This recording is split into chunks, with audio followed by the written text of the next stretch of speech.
स्थानिक शासन संस्था. काय बघितलं आपण? स्थानिक शासन संस्था कोणत्या? ग्रामीण. शहरी शासन संस्था कोणत्या? शहरी. नगरपंचायत, नगर परिषद आणि महानगरपालिका या शहरी आहे.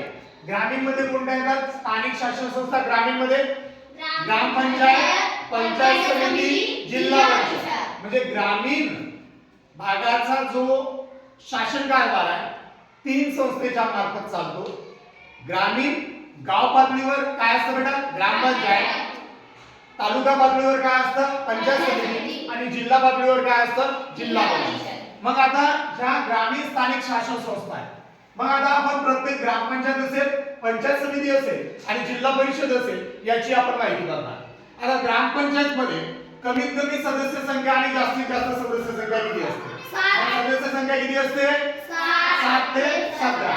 कमीत कमी किती पाहिजे? 7. जास्तीत जास्त 17.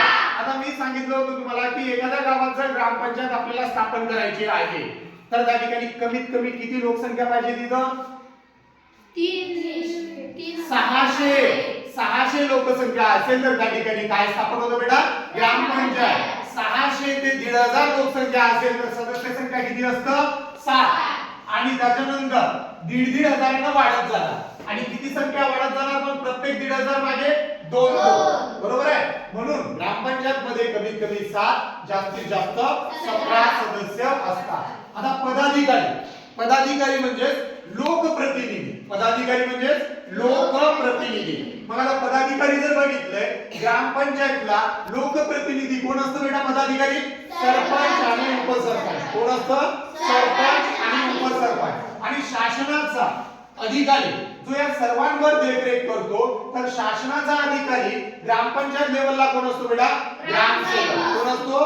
ग्रामसेवक. आपण आता पंचायत समितीची माहिती घेऊ. पंचायत समिती कोणत्या लेवलला असतं बेटा? तालुका लेवलला. बरोबर आहे. जो तालुक्यामध्ये जे ग्रामीण भाग असतं त्या तालुक्यामध्ये येणाऱ्या ग्रामीण भागाचा कारभार कोण करतो बेटा? पंचायत समिती पाहते. कोण पाहतं? पंचायत समिती. आता पंचायत समितीमध्ये सदस्य संख्या किती असतं?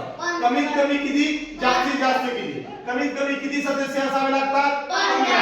जास्तीत जास्त किती? 45. मग आता तुम्हाला वाटत असेल की 15 मग 45 आणि 15च का किंवा 15 मग आपल्याच मनाला घ्यायची असते का? तर असं नाही. लोकसंख्येनुसार असतं. जसं आपण ग्रामपंचायतचं बघितलं, लोकसंख्या वाढली, सदस्य संख्या वाढली. आता तिरखेडीची जर सदस्य संख्या बघितली बेटा तर तिरखेडीची सदस्य संख्या 7. किती आहे? 7. आता जर काही दिवसांनी 9 होणार, काही दिवसांनी 11 होणार, नंतर 13 होणार, नंतर 15 होणार, नंतर 17 होणार. जशी जशी तिरखेडीची सदस्य संख्या लोकसंख्या वाढेल तसं सदस्य संख्या वाढणार आहे.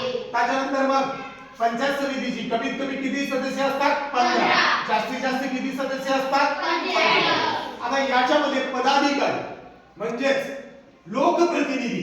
पंचायत समितीचा कारभार पाहण्यासाठी लोकप्रतिनिधी कोण असतं बेटा? सभापती आणि उपसभापती. त्याच्यानंतर याच्यावर अधिकारी जो असतो पंचायत समितीला कोण असतो बेटा?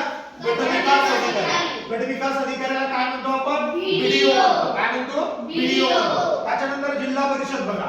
जिल्हा परिषद आता जो संपूर्ण जिल्ह्यामध्ये जेवढा ग्रामीण भाग येतो तर संपूर्ण जिल्ह्याच्या ग्रामीण भागाचा कारभार पाहण्यासाठी आपण काय असते बेटा? जिल्हा परिषद. जिल्हा परिषद मध्ये सदस्य कमीत कमी जास्तीत जास्त किती असतात? कमीत कमी 50 आणि जास्तीत जास्त किती असतात? 75 सदस्य असतात. आणि यांच्यावर लोकप्रतिनिधी कोण असतो बेटा? अध्यक्ष आणि उपाध्यक्ष. कोण असतो? अध्यक्ष आणि उपाध्यक्ष. आणि शासनाचा अधिकारी म्हणून या जिल्हा परिषदेवर कोण असतो बेटा? मुख्य कार्यकारी अधिकारी. आणि मुख्य कार्यकारी अधिकारीला काय म्हणतो आपण? सीईओ. अशा तऱ्हेने आपण स्थानिक शासन संस्था बघितलंय, परंतु कोणती बेटा? ग्रामीण. कोणती बघितलेली आहे? ग्रामीण. आता समजलं तुम्हाला?